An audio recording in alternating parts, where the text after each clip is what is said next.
Hi friends, welcome to my channel. నేను ఇవాళటి blog వచ్చి మా కుక్క పిల్ల అండి. దీని పేరు హెన్రీ. యాక్చువల్గా హెన్రీ అని పెట్టాం కానండి, ఇది హెన్రీ అంటే పలకదు. దీనికి ముద్దు పేరు చిన్ను అని పెట్టామండి. దాన్ని ఆ పేరు పెట్టి పిలవడం కొంచెం అలవాటు చేసాము. ఇంకా చిన్ను అనే పేరుతోటే పలుకుతుందండి. హెన్రీ అంటే పలకదు. ఇదిగోండి, ఇప్పుడు ఈ ప్రాబ్లం ఏంటంటే స్నానం చేయించాలండి. స్నానం అంటే చాలా భయం అండి. స్నానం అంటే ఇంకా అప్పటి వరకు మనతో ఉన్న ఎఫెక్షన్ అంతా పోతుందండి. ఎటుంటే అటు పరిగెడుతుంది. ఇదిగోండి, ఆయన ఎలా ఇబ్బంది పెడుతుందో చూడండి. స్నానం చేయిస్తానంటే దొరకదండి, ఓ పట్టాన దొరకదు. దొరికినా సరే చాలా ఇబ్బంది పెడుతుందండి. అదిగోండి, కింద ఉన్నదల్లా మేడెక్కింది. మేడెక్కి అది ఆయన చైన్ వేయనివ్వకుండా చూడండి. చైన్ వేస్తే ఎక్కడ స్నానం చేయిస్తారని చూడండి ఎలా పరిగెడుతుందో. పరిగెట్టింది మొత్తానికి. అయితే అలసిపోయి లాస్ట్కి ఏదైతేనేమని, ఇంకా మా వారంటే చాలా ఎఫెక్షన్ అండి దానికి.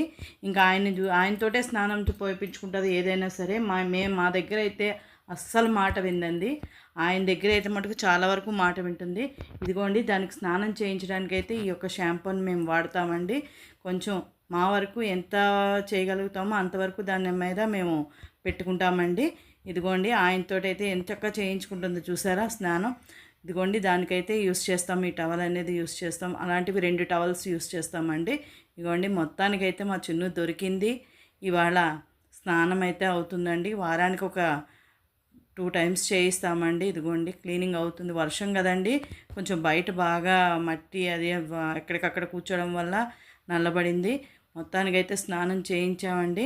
చేయించగానే చూసారా, పూర్తిగా మారిపోయిందండి. చంద్రముఖిలా తయారవుతుందండి. అప్పటిదాకా కుక్క పిల్లలా ఉన్నదల్లా ఇలా తయారవుతుంది. చూసారా, దులపం అంటే దానికి చాలా సరదా అండి. స్నానం అంటే ఎంతో చిరాకు, దులపం అంటే మాత్రం వాటర్ దులపం అంటే అంత ఇష్టం అండి. ఇదిగోండి, మొత్తానికైతే స్నానం చేసింది.